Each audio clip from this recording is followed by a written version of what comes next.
To start off the video, I just want to thank you all for the crazy support on the first video, and I will try to enhance the series as we go further. But I want to ask you a favor. Only 16% of you that are watching the videos are subscribed, and if you others would be able to subscribe, it would make my day. We're on the road to 150 followers until the winter, and yeah, it would be my day. And you can always unsubscribe when you want to. But let's get into the video. I'm your Swedish nerdy dungeon master. Let's go.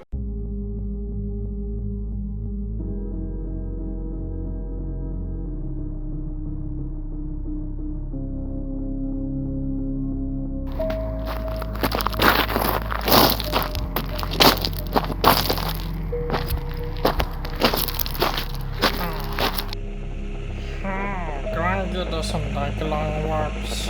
Grungy wanna see what is inside.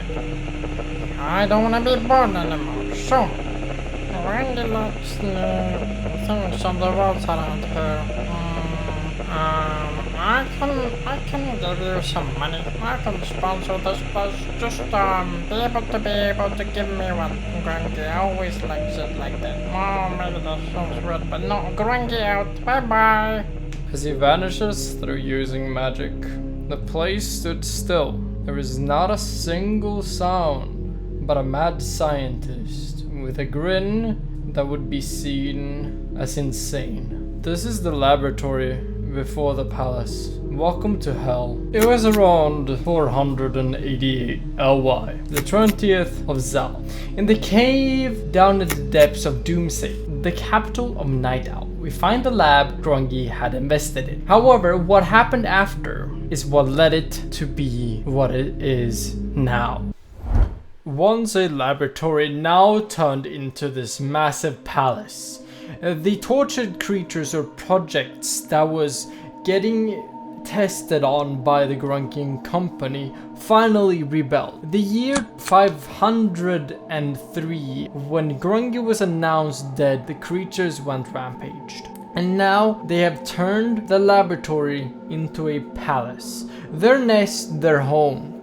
There was only 5 in the beginning, now there's 4. Why, we do not know, but one is seen as a traitor. The 4 we know about are 1 human male, 1 human female, and 1 troll. The 4th one we still do not know really, but we know there's a 4th one that hasn't gone rogue, though an abstract being that we are scared of to look into. These creatures aren't even alone. They are helped by a gang called the Guild, a gang that has not the best relationship with the main gang of Doomstate, the New Wave Outlaws or New Wave Owls, whatever you want to call it. However, with the help of the Guild, the Bloodfang is trying to reach out they're trying to expand their palace or the grip on the world for a reason I'm a bit unsure. Some people are speculating it might be because of some artifacts to bring back something. Some people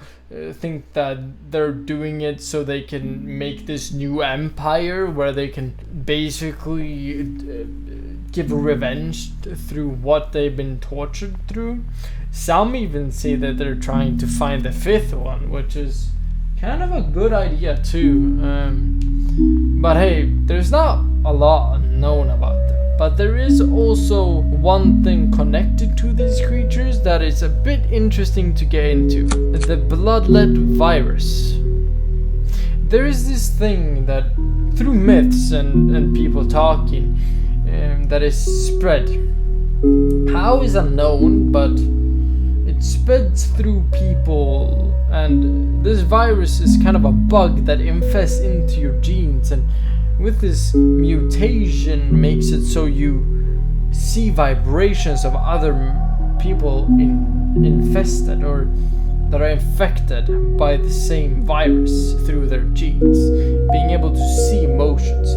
I will call this totally bullshit, right? Because it's not related to magic, apparently, and it's not related to anything really, and it does really damage your genes, which is the weirdest part through all of this that we've heard about. There's a lot we can talk about the Bloodfangs, but in my opinion, they should be gone, and they should really be dealt with. I hope some people are trying to do anything about it, except the nobility, of course, has to have their hands on everything, keeping closed doors. We don't like that.